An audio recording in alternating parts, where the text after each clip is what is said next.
का कहता रू भोजपुरी के भाव का कही पायल जी बोला। मन बड़ी उदास रहता टे। ए बहनी तोहार मन उदास है तो फिर हद ना हे आगे तू आओ तू पाछे तार दीवाना सुंगत सुंगत चलिया होता लो सब कर आवे ऐसा काहे बात किया। अरे केहू का सामने आना केहू का फोन में आवत ना हो। तार पीछे पीछे ना आवत हम क्यों नहीं रहिया गए लो। अरे तो संगे संगे आवे ना पीछे पीछे का बतिये सामने वाली बात अलग है एकदम। आदमिया से कहते हे राजा जी तोरा के का चाहिए बोला हम देवे के तैयार बानी। सुनते कि तार राजा 2-3 दिन से नाराज हवा एकदम ना राजा पूछा मती देखत ना तेरे नाराजगी कैले से काम ना चली। हाँ अब ढेर बनबू तो बिगाड़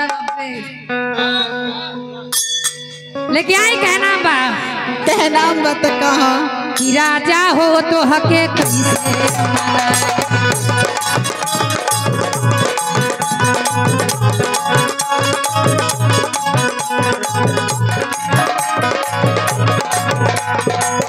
सैया हो तो हके कैसे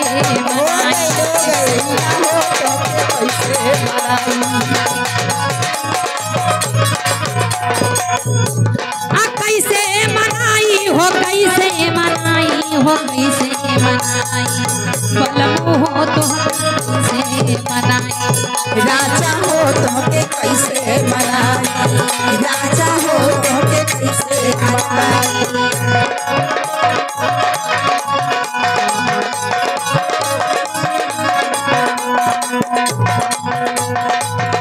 अरे रतिया में रही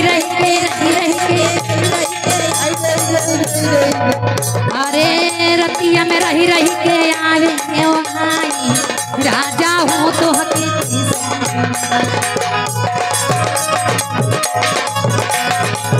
राजा हो तो के कैसे राजा हो बिकल बचपनवा के आई जवानी बचपनवा के आई जवानी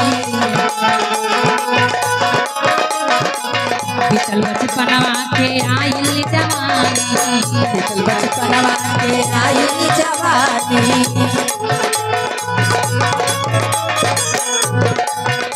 अरे बिकल बचपनवा के आई जवानी सैया हो तो हके कैसे मनाई राजा हो तो के कैसे मनाई राजा हो तो के कैसे मनाई।